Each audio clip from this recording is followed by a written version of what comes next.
Monsieur Eaton! Monsieur Eaton!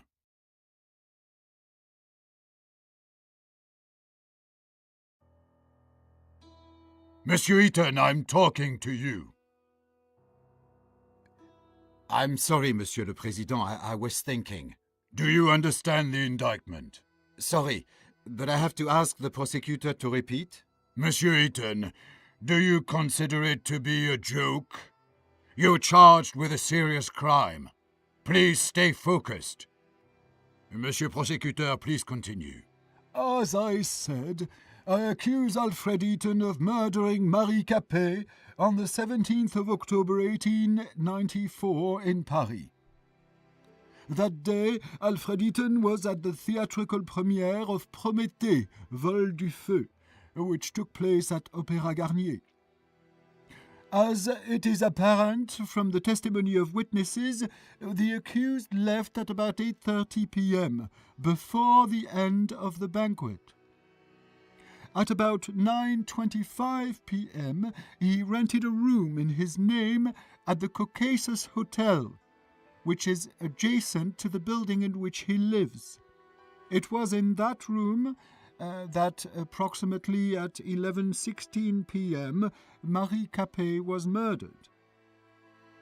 Next, the accused returned to his house, and at about 10:05 p.m. he entered his apartment in the company of Marie Capet, or let her in.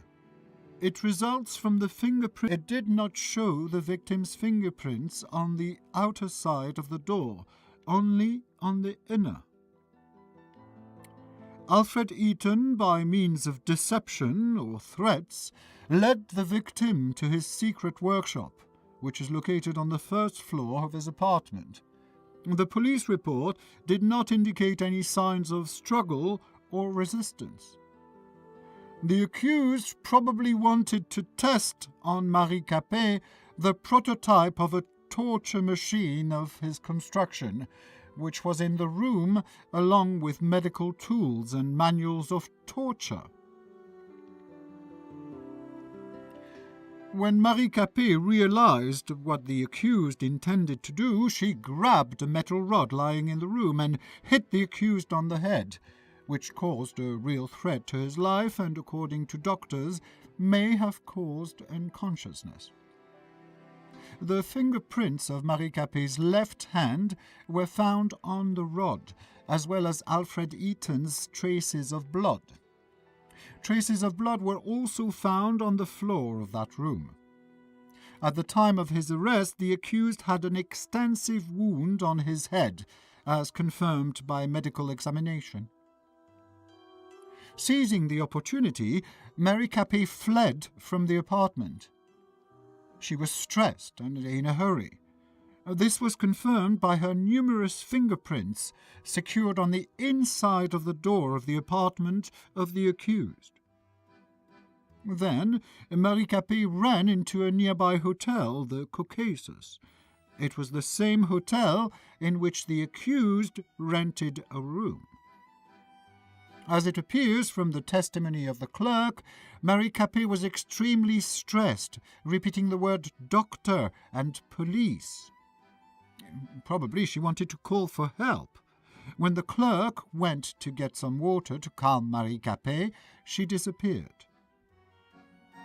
The next day, on the 18th of October, about 8:32 a.m., a maid found her body in a room rented by Alfred Eaton. It was covered with numerous fingerprints of the victim and of the accused, and had traces of the victim's blood. The immediate cause of death was a severe blow to the abdomen in the liver area, with a blade of about 14 centimeters length. The murder weapon, constructed by the accused, was secured in his apartment. Marie Capet's unwashed blood stains were still present on it, as well as the fingerprints of the accused. The accused is also charged by the testimony of one of the neighbors who passed the accused at the front door of the building in which they both lived at about 11:30 p.m. The witness testified that the clothing of the accused was stained with blood. Unfortunately, the said clothes were not found. At the time of committing the alleged crime, the accused was sane, which means he acted consciously.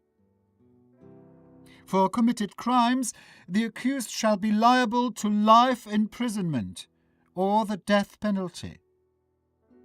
Has the accused finally understood the indictment? Oui, Monsieur le Président. Does the accused plead guilty to the charges against him? Non, Monsieur le Président. Does the accused want to provide explanations? Oui, Monsieur le Président. Monsieur le Président, could I ask you for some conversation time with my client? Of course. I just wish it would not take too much time. We've already wasted too much of it. Monsieur Eaton, please note that you can look through evidence at any moment. It is available by pressing Tab. I will show the defense evidence to the court at the time of your uncovering during the testimony. It might surprise the prosecutor. If necessary, you can recall the string of events, according to the prosecution, by pressing the Q key. Will you need my help during testimony? I will give you my advice and remind you of important facts and events.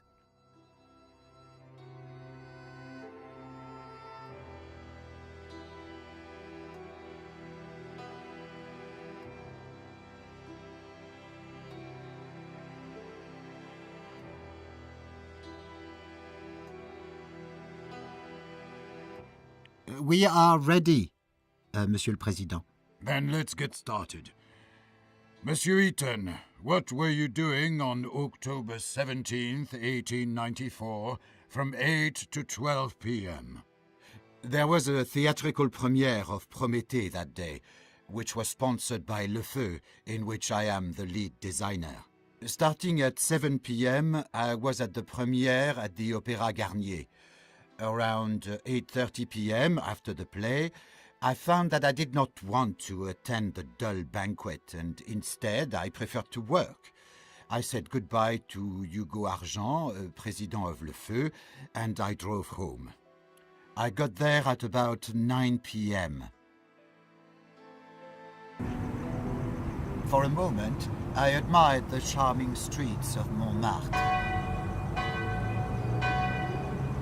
Later, I wanted to start the car and go for a ride, but it ran out of fuel. For a moment, I do not recall that part. I decided to go for an evening walk.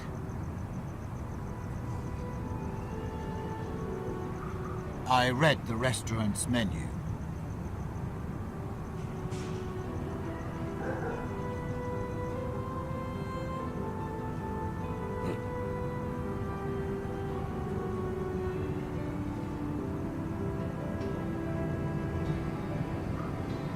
I read cultural announcements. For a moment, I watched the rooftops of Paris through the window. Later, I tasted some champagne from the ice bucket. For a moment, I watched the rooftops of Paris through the window. For a moment, I admired the charming streets of Montmartre. I knocked, but no one answered. I knocked, but no one answered. For a moment, later, I wanted to start the car and go for a ride, but I opened the door and entered my building.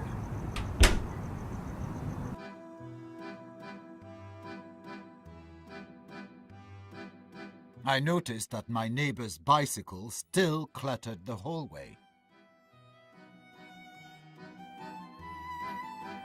Then I opened the inner door.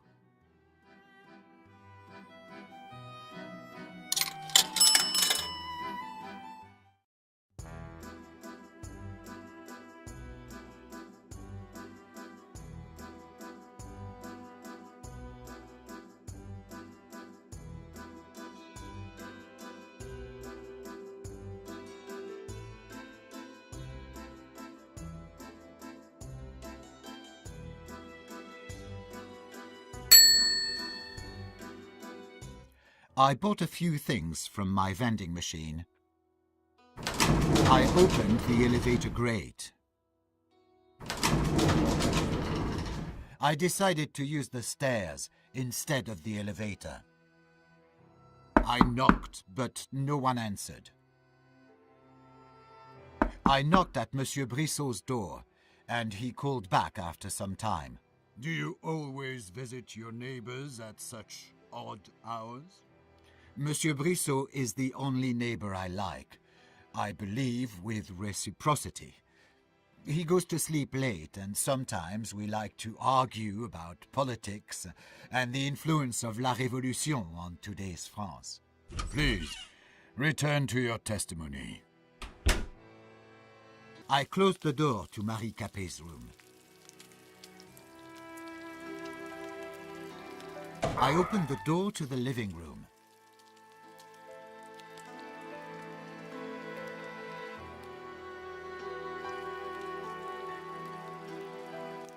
I looked through Monsieur Brissot's heirlooms, his ancestors. For a good 10 minutes, I talked to Monsieur Brissot. And again, we had an argument about La Révolution. Monsieur Brissot felt regret that in modern France, the high birth was no longer relevant. Also, he boasted that he had hired a maid. I do not know where he found the money for her salary, and did not see any effects of her work. His apartment was a mess, as usual. Wasn't that an odd thing for you? Yes, Monsieur le Président. If someone hires a servant, one can expect order. And in this apartment, there was none. Did your neighbors say anything else about the maid? Yes, I was going to say it. It turned out that it was Marie Capet, my old classmate. We grew up in the same city, and I had not known that she had moved to Paris. So you admit that you knew the victim? Oui, I knew who she was. There was a letter tucked into Monsieur Brissot's book. The Lordship Service Association was the sender. Monsieur le Président, this is the evidence marked with number 10. It is a letter sent by a fictitious organization to Monsieur Brissot, which, as it was said in the letter, cultivated traditions of the French nobility and was sending Madame Capet as servant for free. The letter was sent several days before the murder. So the question arises, who had really sent Marie Capet to Monsieur Brissot? And what were their intentions? Thank you for the clarification. The accused may continue to testify.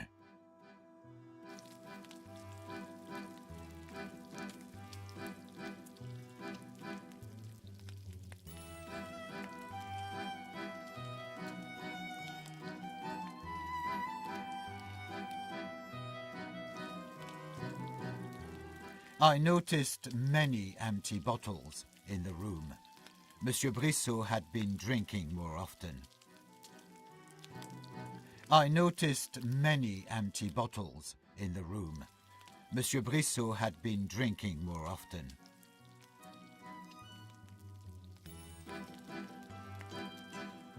For a moment, I watched the rooftops of Paris through the window.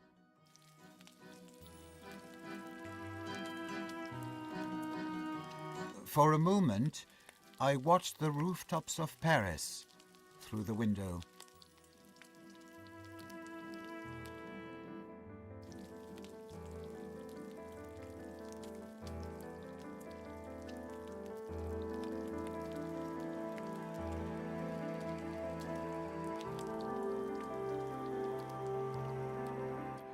I didn't want to appear nosy, but I was curious about what was behind the door in the living room of Monsieur Brissot. For a moment, I watched the rooftops of Paris through the window. I opened the door to the living room of Monsieur. I was curious to see behind the door, but did not want to offend my host by... I was curious to see behind the door, but did not want to. I was curious to see behind the. I was curious to. I was curious to see behind the door, but did not want to. I noticed that the apartment was indeed in a poor condition. Monsieur Brissot squandered his ancestral property, and he could not afford to repair it. I noticed the damaged furnishings. The whole apartment was fit for a major redecoration.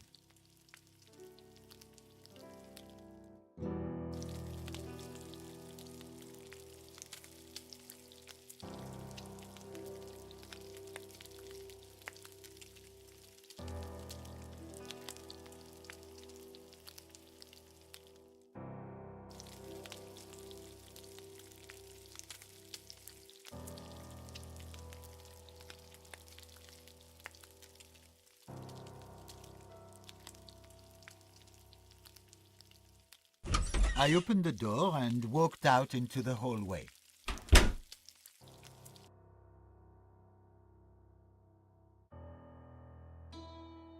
I knocked, but no one answered.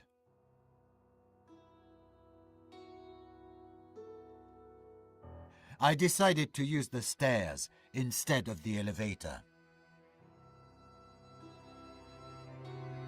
I decided to use the stairs. I knocked, but no one answered. Then I opened the door to my apartment and entered.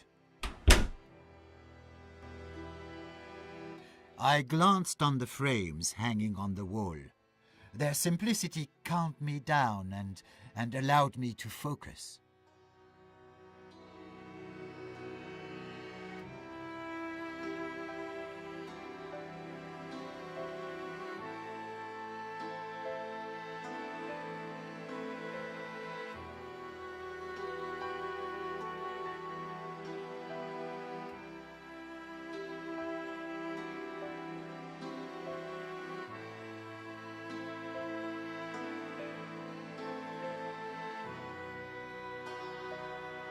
I examined the new sculptures in my apartment. They beautiful. I stared out the window. I examined the new sculptures in my apartment. They beautifully fit the decor and the marble.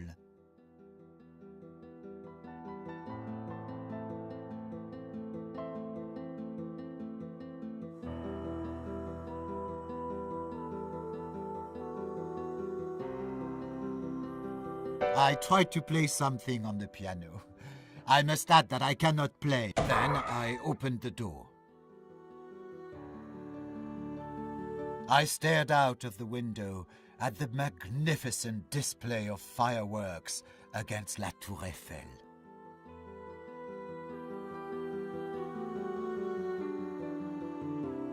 I checked if the tableware needed any cleaning. I opened the inner door.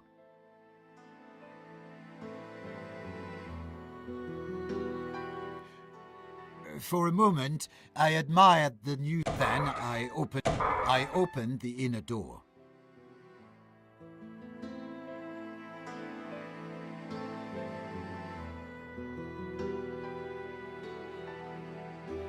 I ate the leftovers from my lunch and drank some wine. I ate the leftovers from my lunch and drank some wine. I was cooking dinner for the next day.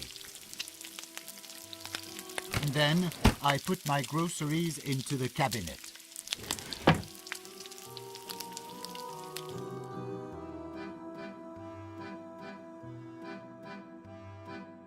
Then I ate some leftover oysters with a few caviar tarts from my lunch. I also drank some good wine. I was cooking dinner for the next day.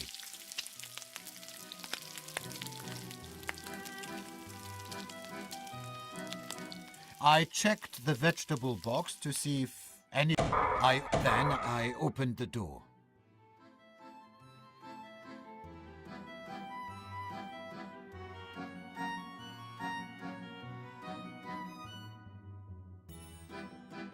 I opened the elevator grate. I cut myself while shaving. My body was stained with blood.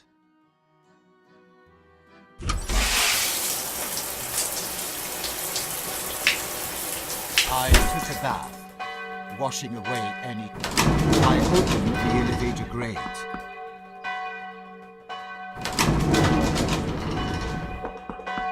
I used my freight elevator to go to the basement.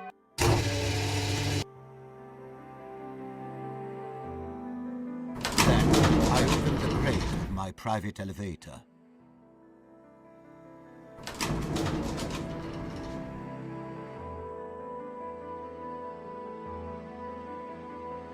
I stared out of the window at the magnificent display of fireworks against La Tour Eiffel.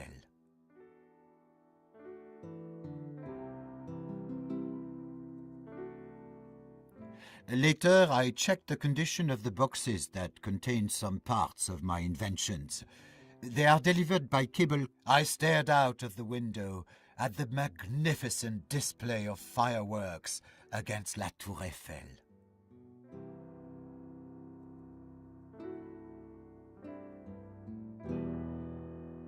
I looked at the boxes that contained some part of my invention.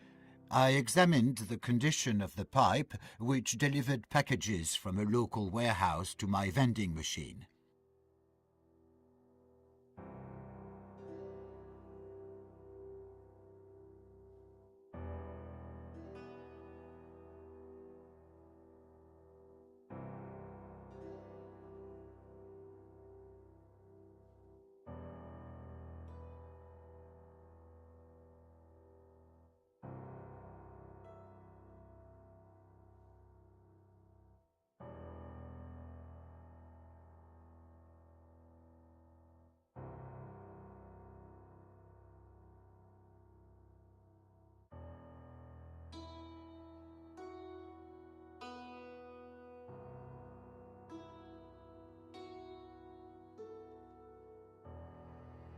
I looked at the pipe which delivers packages from one of the local warehouses to my purchasing machine.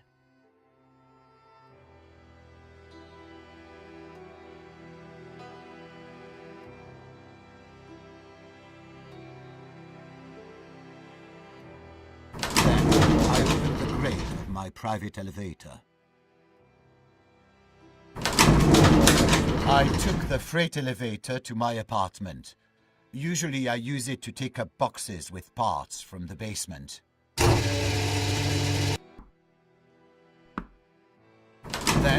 I opened the elevator grate.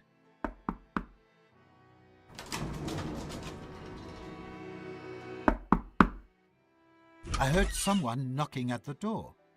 I opened it, and there she was, Marie Capet. I invited Marie Capet inside. She said she remembered me from school and was curious how things turned out for me.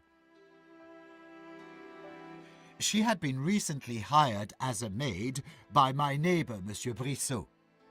I showed her my apartment, my designs and inventions. She was delighted. So I thought maybe she would be interested in my interrogation machine. I took her to my private workshop. Then I felt a blow to my head, and I collapsed on the floor.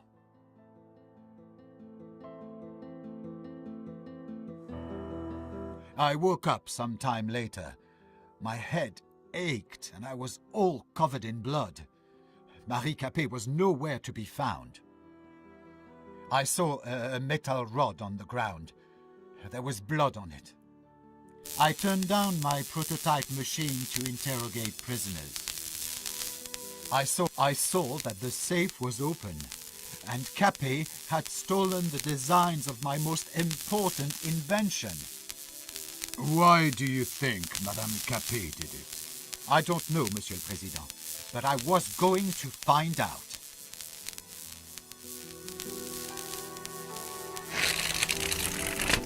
I read for a while about the history of torture. Are you interested in this subject? It is not about hurting someone, but to use pain as one of the methods to convince someone to testify.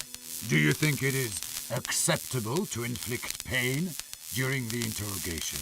In extreme cases, yes, but my device is not inflicting it. And the prosecutor naming my device the torture machine only shows his deep ignorance on that subject. Order, please. And I admonish the accused to make no offense to any of the participants of this trial. Please, return to your testimony. I picked up the mechanical dagger lying on the desk. Why do you need a weapon, Monsieur Eaton? I wear it to ensure my safety. Do you feel unsafe? I am a wealthy gypsy. At least 1/3 of the population of this city wants me dead. I understand. Please continue. I saw a metal rod on the ground. There was blood on it. My blood.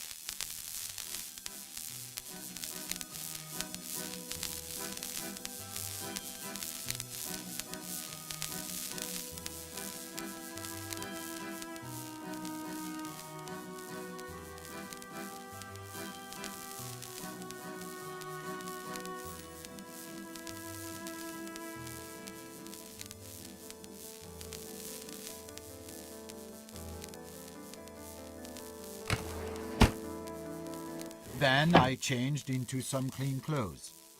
Then I opened the door.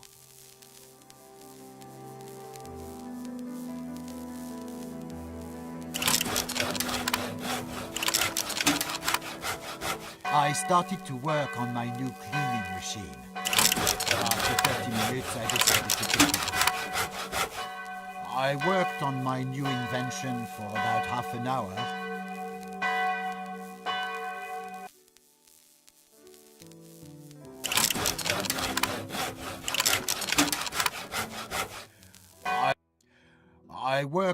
I was tired after the banquet, so I immediately went to sleep. I was even too tired to undress. Is it all you want to testify, Monsieur Eaton? Oui, Monsieur le Président. And so I close the hearing. It is time to present your positions.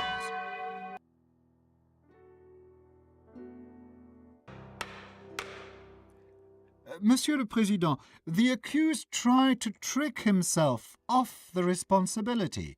He used cunning rhetoric, trying to hide more and more of his new lies.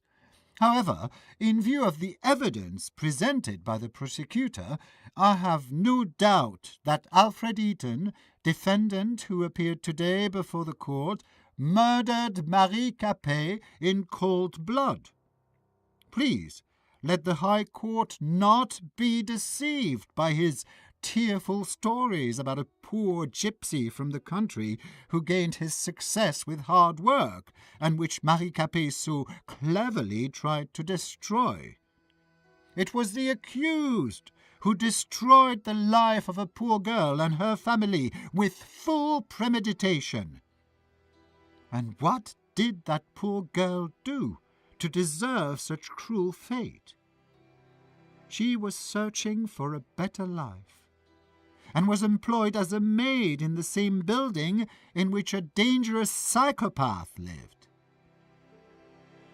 According to the prosecution, the accused is guilty, Monsieur le Président. Therefore, I apply for recognition of Alfred Eaton, defendant who appeared today before the court, guilty of all charges against him, and for imposition of the death penalty by beheading on the guillotine. Thank you. Monsieur le Président, Monsieur Prosecutor used a lot of high-flown words. However, during the preparation of indictment, he made many mistakes. As to the hotel room, my client had never rented a room in the Caucasus Hotel. The guest book was falsified, and the clerk made a false statement. As to the alleged attempt to use the torture device on the victim, my client did not intend to use his interrogation device, which the prosecutor describes as a torture machine, neither on Marie Capet nor on anyone else. It is important to emphasize the relationship of Marie Capet and my client. According to the testimony of the victim's parents, she felt a deep resentment and contempt, both for my customer and for his work and success. As to the meeting with Marie Capet in his apartment, indeed, Marie Capet came to visit my client at his apartment, and Alfred Eaton let her in, not expecting such a sudden attack. Hence the victim's fingerprints in the apartment of my client, and traces of Monsieur Eaton's blood, which were mentioned by the prosecutor. As for the murder, as my client testified, he did not kill Marie Capet. So, who did? As it clearly appears from the letter to Monsieur Brissot, the maid, Marie Capet, was sent shortly before the murder. I would like to add that the letter was sent from a non-existent organization, and remuneration for Marie Capet's work was not provided. So who and why had she been sent? As for the testimony of the neighbor who saw Alfred Eaton entering the building covered in blood, according to my client's testimony, that meeting had never taken place. So the witness made a false testimony. Taking into account the evidence from the neighbor's opinions, the witness might have had a motive, an aversion towards my client, and racial prejudice. Thank you, Monsieur le Président.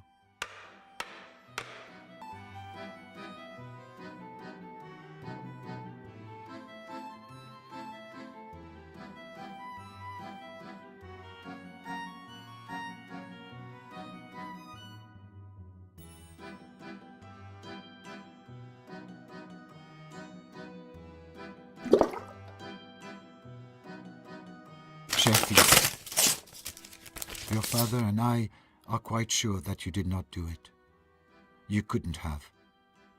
We love you, and we are waiting for you at home. Please leave this cursed Paris and return to your home parts, Mama et Papa. P.S. Papa asks you not to mention the hotel guest book.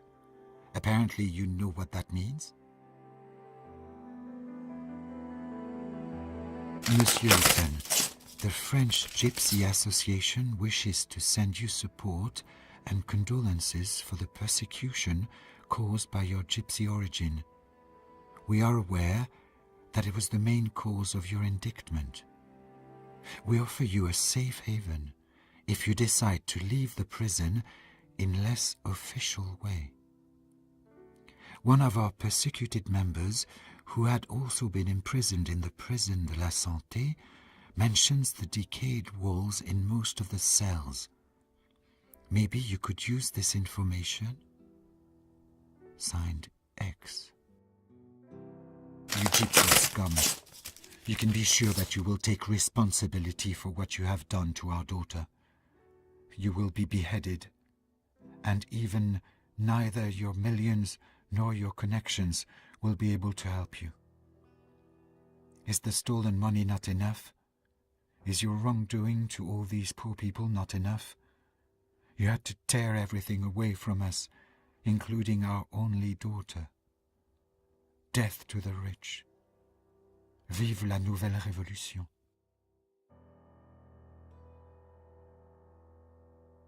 Mon cher, I am in a deep regret that you had to stand before the court accused of such a terrible deed.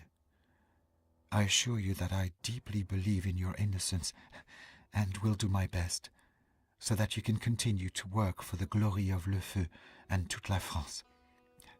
Cordialement, Hugo Argent. Cher fils, your father and I are praying for you, and we believe that the court will be merciful. Maman et Papa. Postscriptum. Papa is sorry that it did not work as he had planned.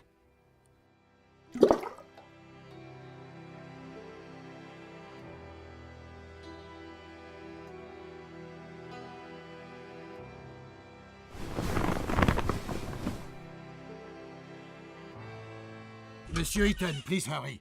The court is ready to announce the verdict.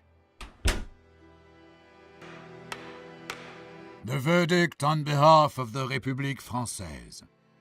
The court, as present, hereby finds that Alfred Eaton, accused of murdering Marie Capet, is guilty of the charges against him, and sentences the accused to the death penalty by beheading on the guillotine. The executions will be done in Prison de la Santé the next day.